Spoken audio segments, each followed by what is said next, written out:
episode, on a very late episode of the Drawing Animal podcast. I believe this is episode 9 or 8. I will double check.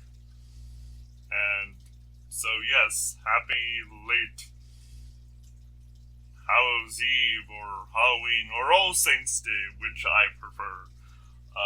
But hope you are all doing well, and we can enjoy talking about the vampire deer. The vampire deer is actually more commonly known as the Chinese water deer.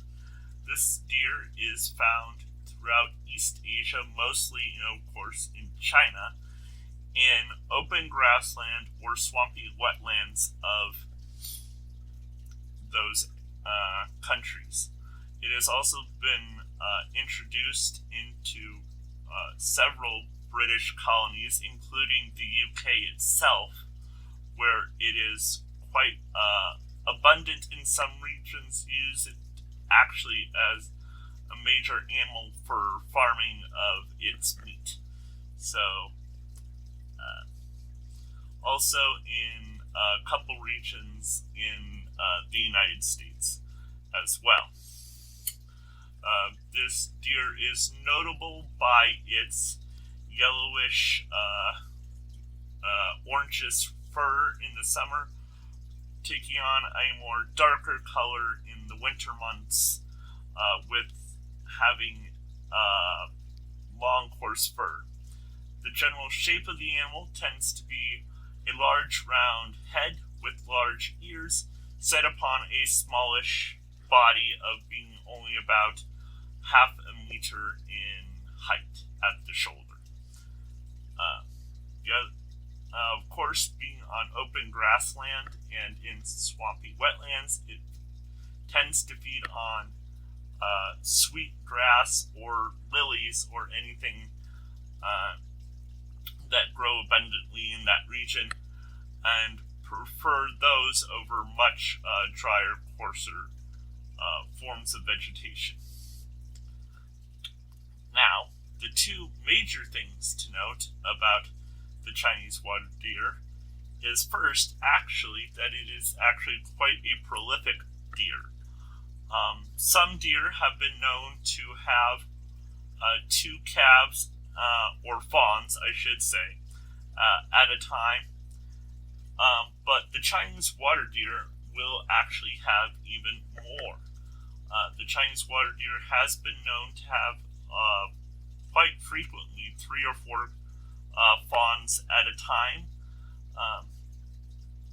Thus, one of the reasons why it has become such a farm and commercialized use for meat, because of its prolific nature.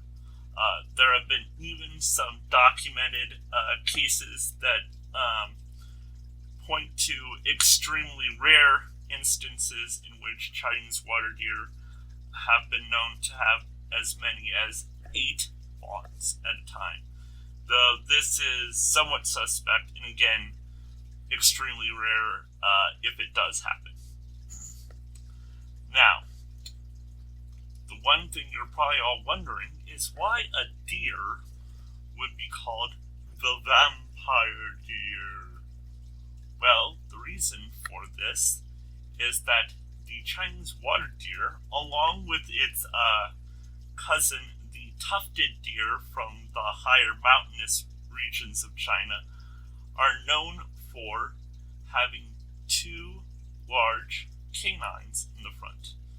They are large enough to form what we might call tusks. So yes, 2 large teeth that grow out in the front of the Chinese water deer's mouth. These teeth can grow up to about 2 inches in length, and of course, while not used in feeding on blood, are actually effective weapons. Chinese water deer use them in much the way most deer would use antlers. Chinese water deer do not have antlers, instead have these two large canines as a means of competition and defense. Two males will stride up alongside each other, and they will lunge at each other with those formidable canine teeth, often causing severe damage at times. So, while overall a gentle species, Chinese water deer fights can be quite aggressive and lead to bleeding. So, there is blood involved in some Chinese water deer fights. But, overall, Chinese water deer are actually fairly nice deer.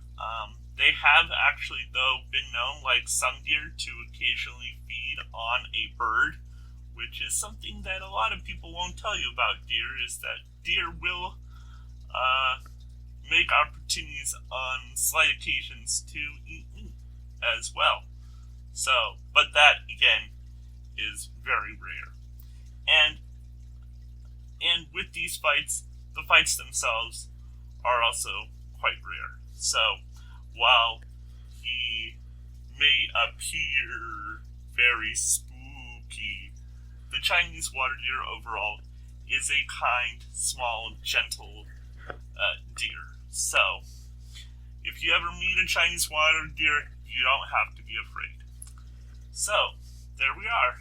That is today's episode on the vampire deer, or the sweet, kind Chinese water deer. So, enjoy drawing and enjoy nature. And again, if you are interested, I have 2 books available on Amazon. They are The Crazy Creatures of Oz Meet the Colorful Animals of Australia, and Crazy Creatures of the Ocean, Shocking Sharks, and Radical Rays. So, have a wonderful rest of your Halloween or All Saints Day or whatever you prefer weekend, and I will see you next week. I'm looking at doing these episodes now on either Sunday and Monday in the future due to some job changes. So that's why there was some delay in the shorter episodes that were just compilations that you saw earlier last week. So, yep, that's probably going to be the schedule moving forward for at least a couple months. And who knows, this may be permanent. So, just enjoy, and I will see you next week. Bye.